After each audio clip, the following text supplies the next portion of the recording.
Memorize your speech ahead of time. You certainly have to know what you're talking about, and you want to memorize it to a degree.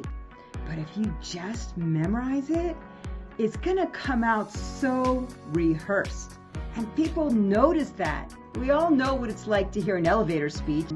We know what it's like when someone is on video reading their speech, or if they're even in person and they have this almost word for word memorized speech. Really be authentic and become trusted and magnetic is to know your material really well and know that you know it.